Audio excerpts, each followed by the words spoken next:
today, like getting into YC is kind of like getting into McKinsey or Goldman Sachs or Google or someone. It's like there's a badge on your resume that everyone is familiar with, right? So if you say, hey, even if your company didn't go well, if you say, hey, I got funded by YC, that's kind of like, it's like going to Stanford Business School or something or whatever. It's kind of thing that maybe an insider would want to do as well. How do you differentiate, or do you differentiate between these like outsider and insiders? I would say this. I would say YC is often perceived as a better deal for outsiders. And I would say that YC was built for outsiders. And I think the core thesis of YC is that there are more outsiders. And so there is a bigger talent pool of outsiders than there are insiders. Yeah.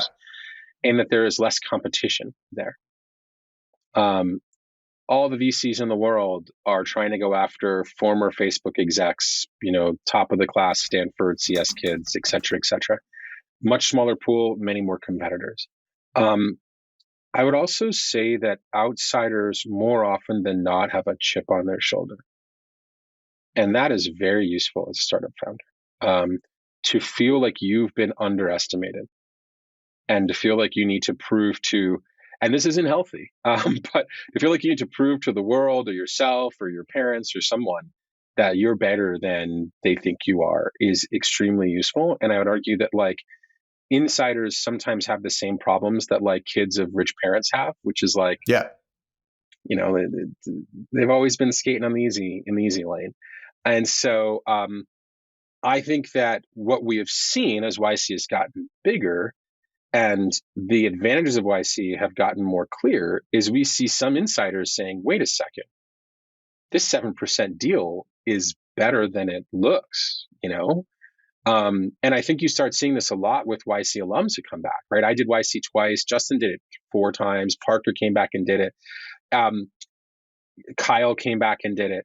You start seeing this like, oh, wait, I'm an insider. But the thing that Brian Chesky told me when I was considering doing YC again was YC is a toolbox full of tools, and you know how to use the tools better than you did when you were 23.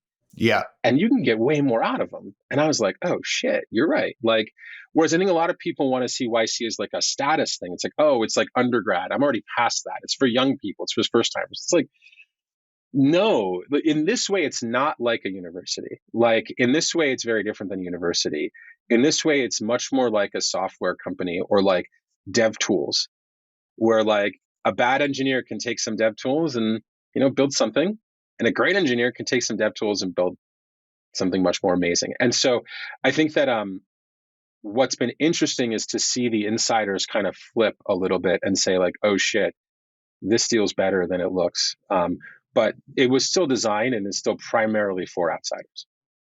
One of the things is like as YC itself evolves and becomes more of an institution, in some ways, it's harder for somebody with an outsider personality to manage. I have this theory. The reason why Paul Graham left YC is that he wanted to remain a true outsider.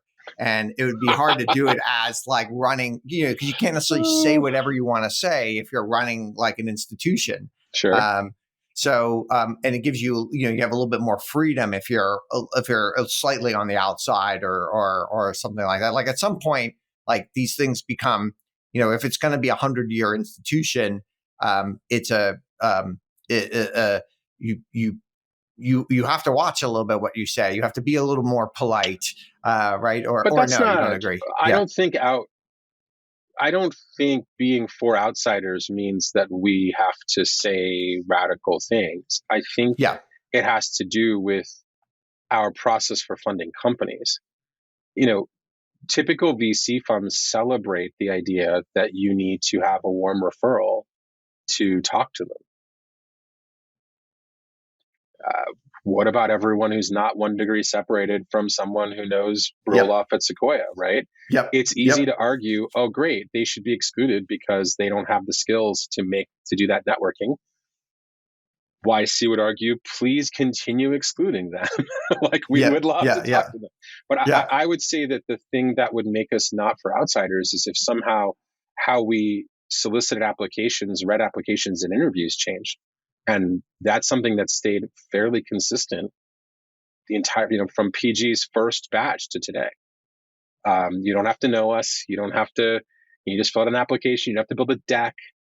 Yeah. Like it's an experience that's a lot more like applying to a college, and so is familiar and common to almost every smart person in the world.